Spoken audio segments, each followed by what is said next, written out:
The 1960s started with jungle drums, soaring guitar solos, and a bass line like a freight train. I got on at the earliest opportunity. No one knew where the train was headed. Bound for glory, bound for hell. One was just as good as the other, as long as it was going someplace other than where I was at. It would be unfair to say we thought the journey would last forever. Truth is, we weren't thinking much at all. But no one would have predicted that the 60s would die so young. They bled out in jungles of Vietnam, on a balcony in Memphis, in a Los Angeles hotel kitchen, and a college campus in Ohio.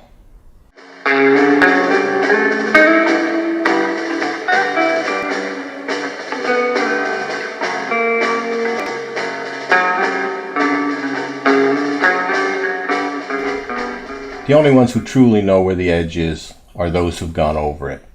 Hunter S. Thompson. We put Hunter's theories to the test. We danced out on every limb, skated figure eights where the ice was thinnest, found a tipping point by trial and error. Some of us went over the edge, but it didn't stop the rest of us from pushing the boundaries. It was a dangerous age. Every wire was hot, and the current could be lethal. Although there were millions of baby boomers coming of age, only a small percentage got on board. Most of them just stood in line, did what they were told, and bought into the system. They got good jobs with draft deferments. They married well. On weekends, some would go out and buy Bee Gee albums, lava lamps, tie-dye t-shirts. They wore the tie-dye t-shirts to the office picnic. Really shook up the squares. In all honesty, I might have sold out to the system as well, but the system never made me an offer, not even a lowball. They did offer me a part-time position. It was only temporary, late 1960s, but they only wanted me for cannon fodder. There were posers in our ranks as well. Sonny Bono's an interesting case. I'm not saying a rock star can't go on to become a congressman, just not a Republican congressman. The manner of his death cast shade on his bona fides as well. No self-respecting rock star dies skiing into a tree at a Tony resort. They die in plane crashes, floating in the pool after the party, choking to death on vomit. Sonny's not in the Rock and Roll Hall of Fame, and I think that's for the best. And while we're at it, let's pooch kick the Bee Gees out of the Rock and Roll Hall of Fame also. Anyone who could embrace disco so readily was never a true believer. Peter Max, an ad man, worked up some graphics to cash in. He made quite a splash, but those of us who were in the water knew he never even got wet. Contemporary art of the day was a disappointment. Kids were being arrested and prosecuted for minor offenses. Simple possession of marijuana, 5 years in prison. Others were being rounded up and marched off to a senseless jungle war. Our streets were on fire. The major paintings in the galleries featured soup cans, thin abstractions, and blown-up comic book sales from the 1950s. There was a disconnect. The best art of the day was on posters and album covers. I'll put Robert Crumb up against any artist of that era. 1968 was the beginning of the end.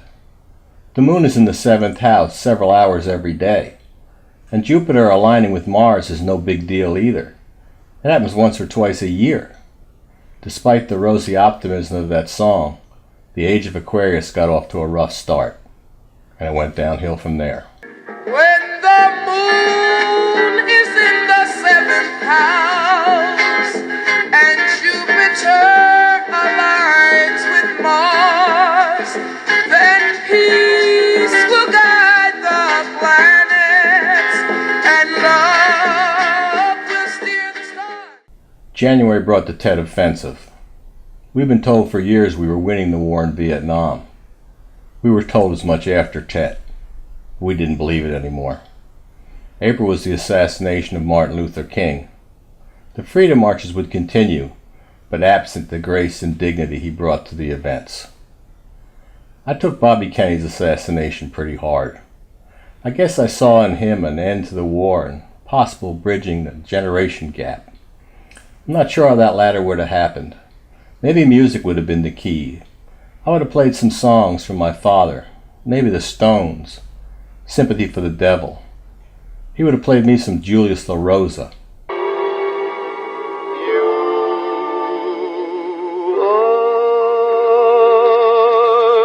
are the promised kiss of springtime. Perhaps that bridge was a bridge too far. In August's Democratic Convention, Mayor Richard Daley sent 20,000 uniformed thugs into the streets of Chicago to deal with 10,000 peaceful demonstrators. Overkill would be the opposition's weapon of choice. In November, we saw the resurrection of Richard Nixon. What good can you say about a man when his own friends don't even like him? In December, it got personal. I was drafted. Things continued to go downhill. There was the Manson family, Altamont, Kent State, Yoko Ono. It became harder and harder to keep the faith. In 1971, Carole King released her Tapestry album. The choices were now heavy metal, soft rock, or disco. The 60s generation had officially thrown in the towel. Even the true believers had to admit the train had reached the end of the track.